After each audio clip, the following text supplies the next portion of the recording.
현장 예배에 나오신 여러분들을 우리 하나님께서 다듬 어루만져 주시고 마음을 위로해 주시고 모든 하나하나 약함을 아시고 치료해 주시고 여호와의 큰 능력이 임하는 예배가 되기를 소원합니다.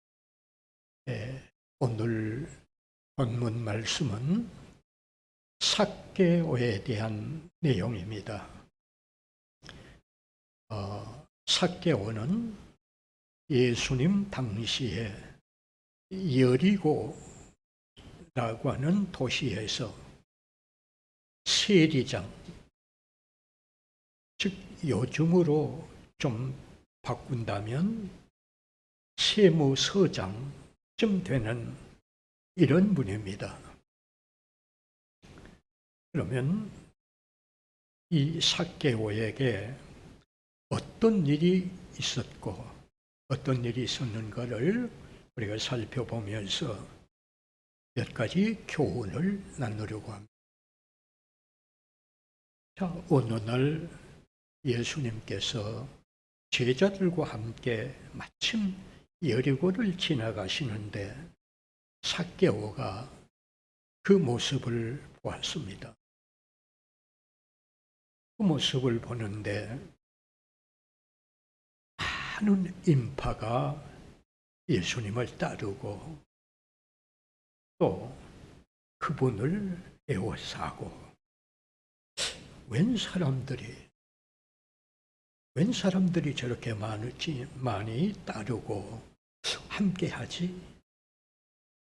라고 하면서 그렇다면 나도 저분을 한번 봐야 되겠다. 저분을 한번 봐야 되겠다. 그런데 삭개오는 어떻습니까? 우리 3절, 4절을 한번 읽어보십시다. 시작. 그가 예수께서 어떠한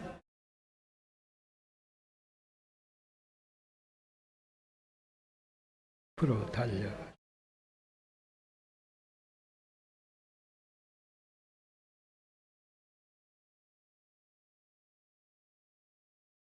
키가 작아서 볼 수 없어. 그래서 삭개오는 돌감람나무 위로 올라갔다. 여러분, 여기서 잠깐 삭개오가 주는 교훈을 짚고 넘어가십시다.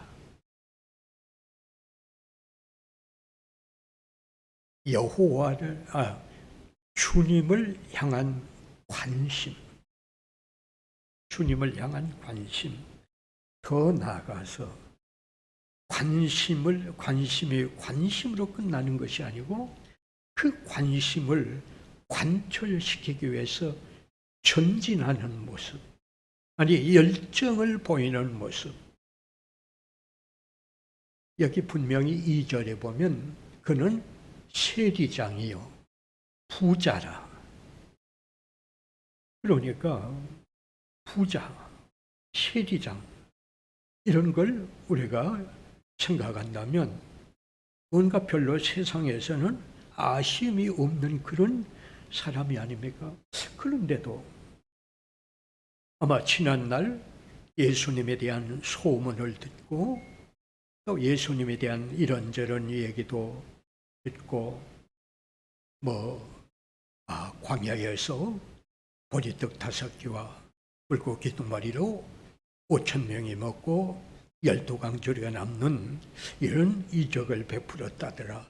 아니 제자들과 함께 갈릴리 바다를 항해하다가 풍랑을 맞았는데 그분이 말씀 한마디 하니까 풍랑도 잔잔해지더라고 하는 이런 소문을 들은 차에 마침 예수님께서 여리고로 지나가시니까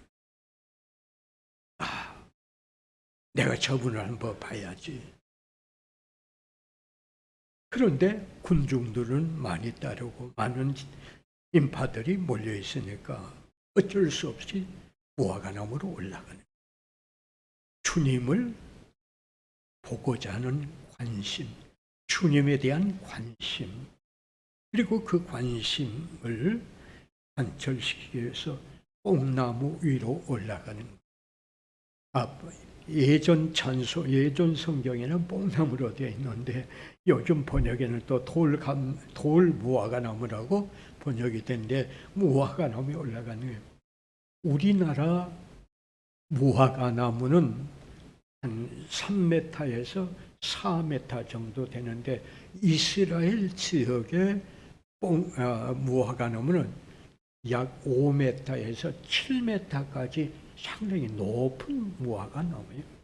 그곳을 올라가는 거예요. 여러분, 이분은 지금 세상적으로는 부자니까 또 그만한 어떤 지위를 가지고 있으니까 아쉬움이 없는데 뭔가 주님에 대한 소문을 듣고 관심을 갖는 이런 모습이 우리에게 좋은 교훈이 되지 않겠습니까? 여러분, 오늘 이 말씀 우리에게 적용한다면 삭개오가 이만큼만 관심을 보였다고 하면 우리가 예수님을 믿는 우리들은 이런 자세를 가져야 되지 않겠습니까? 정말 예수님이 그런 분이라면 나가 예수님을 만나야지. 그분을 통하여 정말 그분에 대한 관심을 갖고 말씀에 대한 관심을 가지고 그분에 대한 은혜를 체험하기 위해서 우리는 뭔가 좀 이런 내 나름대로의 어떤 적절한 방법으로 주님을 만나기 위해서 우리는 좀 어떤 관심, 열정, 한 걸음 더 전진하는 이런 우리가 되어야 되지 않겠죠? 어쩌면 우리는 너무 요즘 세상이 너무 바쁘고 시달리다 보니까 너무 세파에 매달려 살고 우리는 세상에 휩싸이다 보니까 우리의 생각과 마음과 의지와 감정들이 다 세상에 이렇게 쏠리고 있는데 사실 우리 그리스도인들은 마음과 우리 생각 속에는 주님에 대한 관심을 가지고 그분에 대한 말씀을 묵상하고 그분의 십자가의 어떤 공로, 십자가에서 나의 죄를 대속하기 위해서 고난받으신 그 주님을 생각하고 우리 주님의 말씀에 관심을 가지고 우리가 주님을 따르는 것이 오늘 제자든 우리들의 자세가 아닌가 생각해 봅니다. 여러분, 믿음 생활이라고 하는 건 다르게 표현하면 내가 예수님을 영접하고 그분을 나의 구주로 영접하고 신뢰하고 하나님 살아계심을 내가 늘 고백하고 하나님 살아계심을 살아계심을 늘 체험하면서 살아갈 뿐만 아니라 바로 믿음 생활이라고 하는 건 주님께 관심을 갖는 것. 주님께 관심을 갖는. 자, 그렇다면 여러분은 지금 얼마나 주님께 관심을 갖고 있느냐? 삭개오는 아무 부러움이 없는 그런 입장에서도 예수님에 대한 소문, 예수님에 대한 얘기를 들었던 차에 내가 오늘 이 기회를 놓쳐서는 안 되지 하면서 주님을 보고자 하는 이런 열정이 오늘 우리에게 좋은 교훈이 되지 않겠습니까?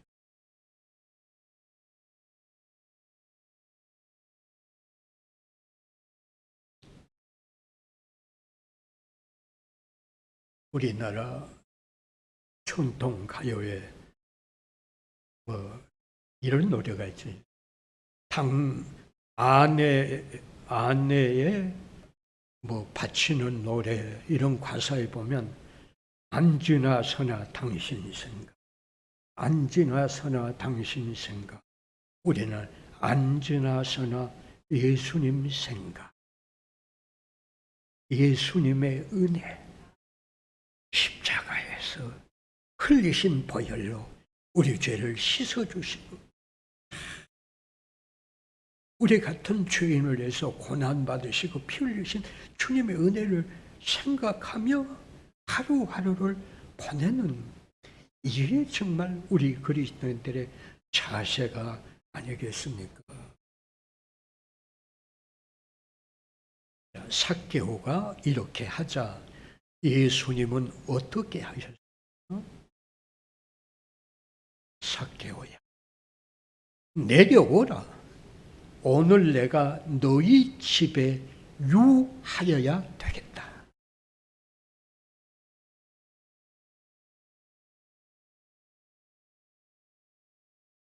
그러니까 이 말씀을 우리가 조금 우리에게 적용한다면, 좀 우리가 성경 말씀을 통해서 성경 말씀으로 적용한다면 우리가 성경 전체를 보았을 때 이런 것 같습니다.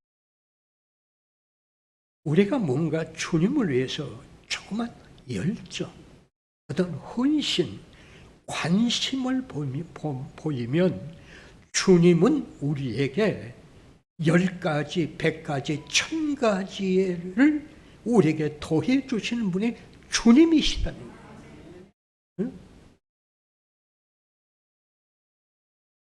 삭개오가 관심을 가지고 조금 그 관심을 관철시키기 위해서 조금 그 무화과 나무에 올라간 그 모습을 주님은 보시고 가던 길을 멈추고 삭개오야, 내려오라. 오늘 내가 너희 집에 유하여야 되겠다. 여러분, 주님이 우리의 집에 오신다면 축복이 아니겠습니까? 가던 길을 멈추고 삭개오의 가정에 가서 벌써 주님이 그 가정에 가서 거하여야 되겠다는 것은 뭔가 좋은 징조가 아니겠습니까? 주님이 들어가셨는데. 예를 들면 삭개오 가정에 그런 건 아니지만 정말 삭개오의 가정에 뭔가 병든 사람이 있다. 아픈 사람이 누워있다. 마치 베드로의 장모처럼 아픈 사람이 누워있다. 아니면 어떤 것에 대해서 굉장히 고민하고 있을 때, 아니면 뭔가 그 가정의 사정들을 들었을 때, 사정들을 보셨을 때 주님이 그 자리에 가셨는데 해결해 주지 아니하시겠습니까? 주님이 그 가정에 들어가신 것은 무한한 은혜요, 축복이라는 거예요. 여러분, 이 시대도 정말 우리가 어쩌면 주님께 관심을 보이고 주님께 헌신하고 주님을 생각하고 하는 것이 시간 낭비요, 뭔가 손해 나는 것 같지만 절대로 그렇지 않습니다. 주님께는 내가 얼만큼 관심을 보이고 쏟느냐, 주님은 우리에게 10가지, 100가지, 1000가지로 은혜를 베풀어 주십니다. 여러분, 그래서 시편 73편 29절에 보면 다윗은 이렇게 고백했습니다. 내가 여호와를 가까이 함이 복이라. 여호와를 가까이 함이 내게 복이라. 가까이 하면 할수록 하나님 우리에게 주신 것이 더 많다는 거야. 여러분, 우리가 신앙생활을 하면서 우리 주위의 사람들 보세요. 열심히 똑같이 바쁘고 똑같이 생활에 염려하며 똑같이 우리가 생활 속에 힘들게 살아가면서도 하나님의 은혜가 감사해서 뭔가 좀 열정을 보이고 헌신하고 정성하면 영적으로 풍성한 은혜를 주실 뿐만 아니라 육적으로 영적으로 풍성하게 갚아주시는 분이 하나님이시라는 거예요.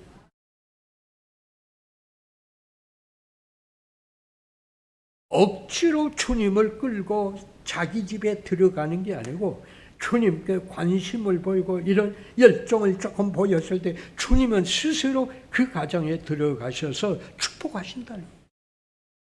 오늘 이 말씀 꼭 좀 우리가 기억하여야 되겠습니다. 그렇지 않습니까?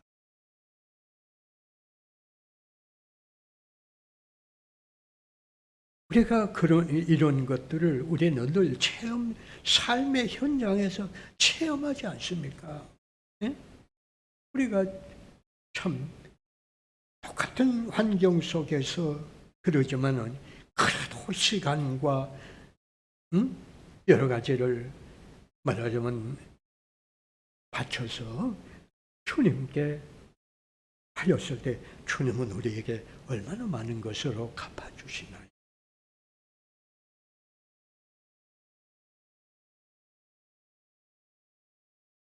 주님이 삭개오의 가정에 들어가시자 삭개오는 여기 무화과 나무에서 내려와서 즐겁게 주님을 맞이하면서 이렇게 말씀합니다. 한번 보십시다. 자, 우리 8절을 한번 읽어보십시다. 8절 시작.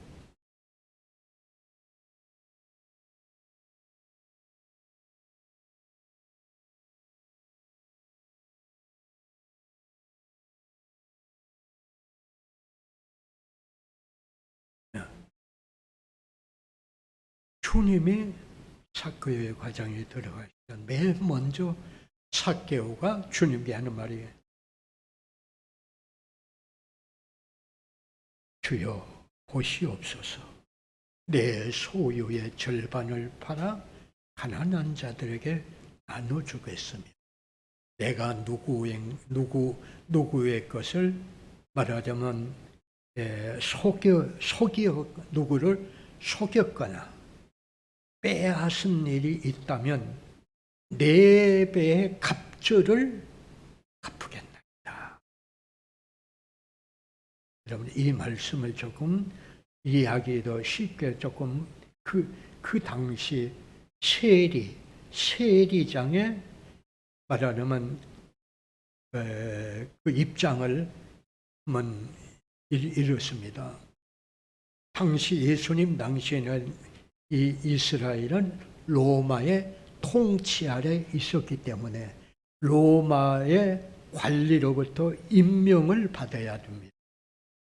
임명을 받아야 세리가 되고 세리장이 되기 때문에 어떻습니까?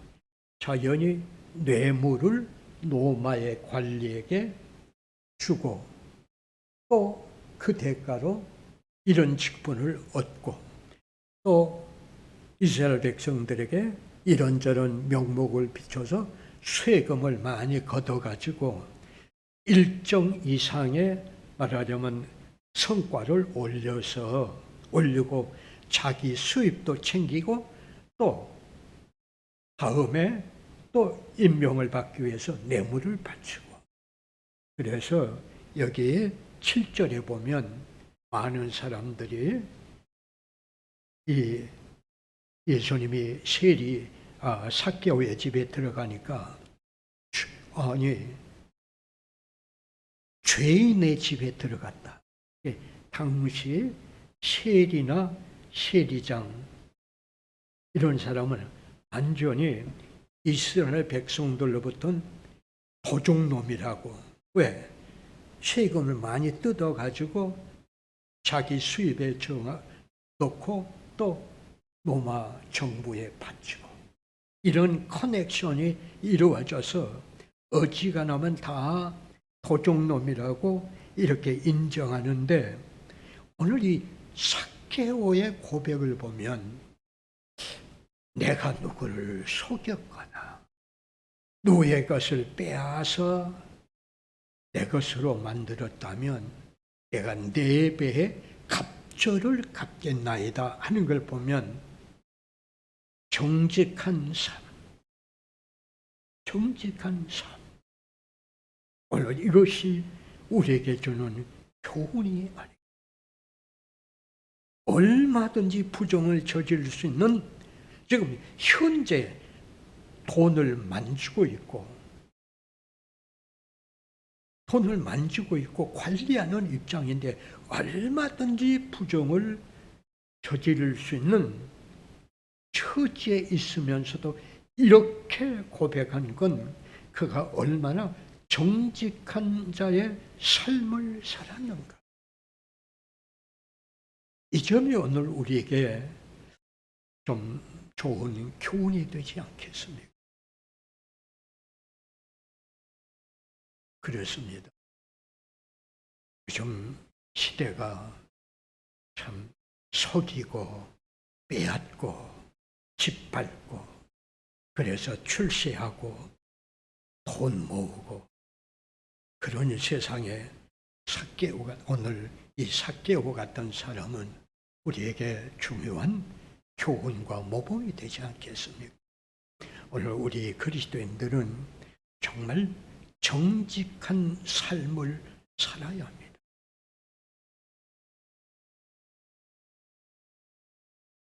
가게 이름이 정직이라는 가게 이름이 있어요. 소파를 만드는 공장 이름이 정직이에요. 또 지금 현재 60대 정당인으로서 정치 활동을 하는 분 중에 이름이 정직이라는 분이 있어요. 또 성경에 창세기 32장에 보면 라반이라고 하는 야곱의 삼촌 라반인데 라반의 뜻이 뭐냐? 깨끗하다, 정직하다, 하얗다 이런 뜻을 가지고 있어요. 그러니까요, 가게 이름이 정직이다. 음식점 이름이 정직이다. 소파 가게 이름이 정직이다. 이름이 정당인의 지금 정치 활동하는 분의 이름이 정직이다. 이게 중요한 게 아니고 마음이 정직해야 돼요.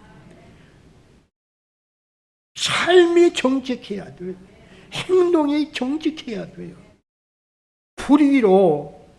불의한 방법으로 재산을 쌓아간다. 하나님께서 기뻐하시겠습니까?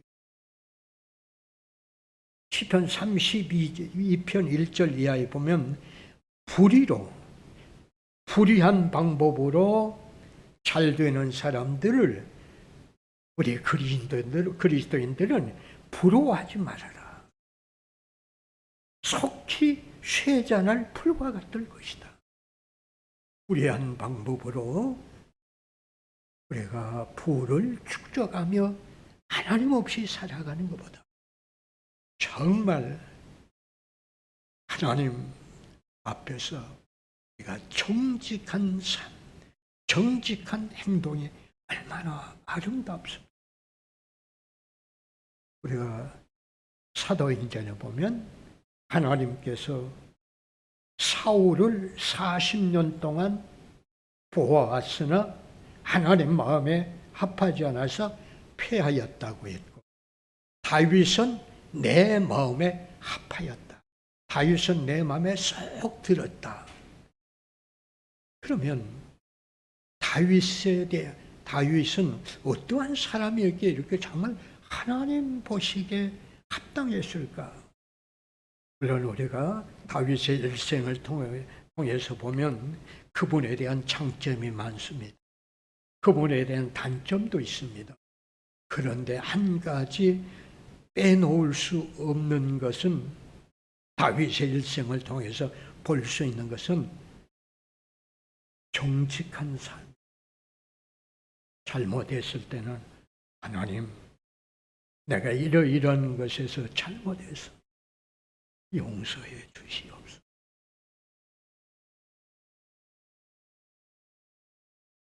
자기 충신 우리아의 아내 밧세바를 이렇게 범하고 하나님께서 나단 선지를 통해서 직접 받았을 때 얼마나 그가 밤을 새워 눈물을 흘리며 회개.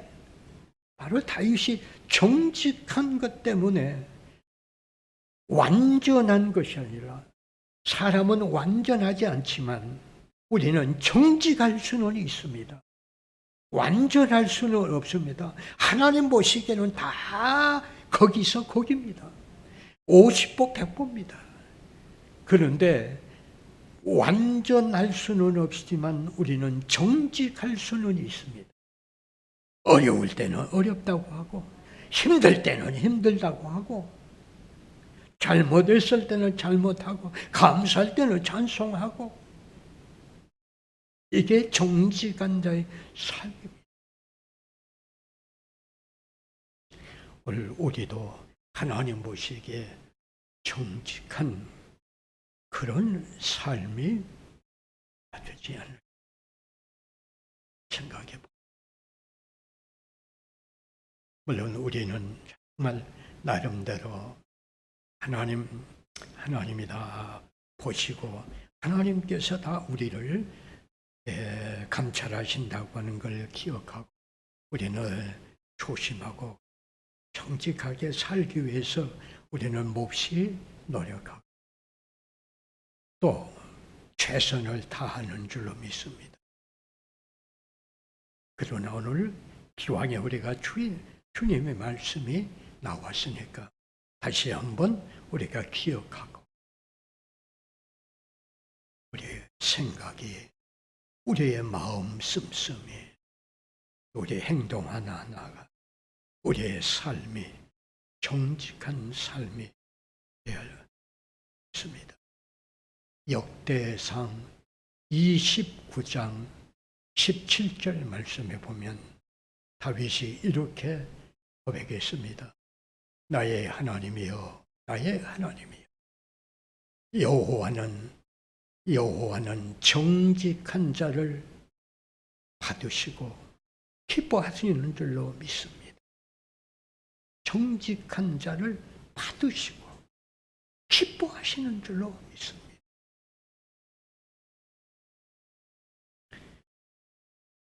자, 이런 고백을 들으신 주님께서 이렇게 말씀하시고 쳤습니다. 9절 말씀을 읽어보십시다.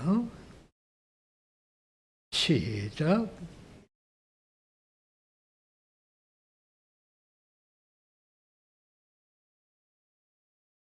오늘 구원이 이 집에 이르렀다.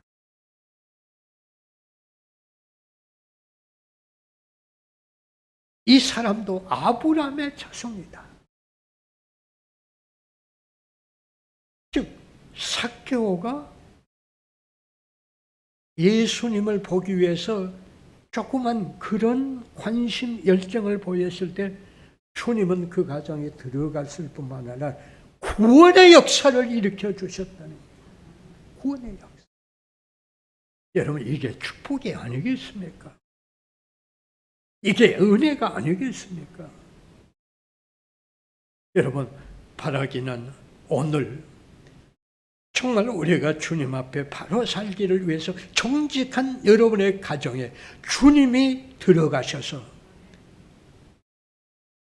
이 선언을 해 주시기를 소원합니다.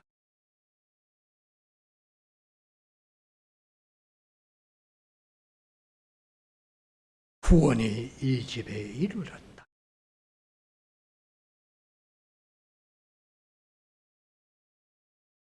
구원 이상, 예수님을 통하여 그 가정에 구원받는 것 이상 축복이 어디 있겠습니까? 여러분, 세리장이고 부자니까 구원받습니까? 아니.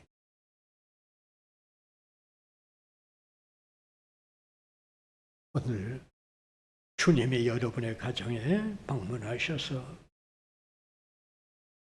아무쪼록 여러분의 가정을 구원시키는 역사가 있기를 소원합니다. 아멘. 주님이 우리 집에 유하셔서 우리 집을 구원하신다면 얼마나 우리에게 놀라운 축복이 됐습니까? 아무쪼록 이 은혜가 여러분의 가정에 꼭 주님이 들어가셔서 여러분의 가정에 이렇게 선언해 주시기를 기대하면서 오늘 말씀을 마치겠습니다. 기도합시다. 주님, 오늘은 삭개오에 대해서 잠시 살펴보았습니다. 잘못 전한 것이면 용서해 주시고 주께서 크신 은혜를 베풀어 주옵소서. 예수님 이름으로 기도하옵나이다. 제가 고감기가 들어서 여간 컨디션이 좋지 않아서 좀 말씀을 한 5분 좀 빨리 끝냈습니다. 좀 양해를 바라겠습니다.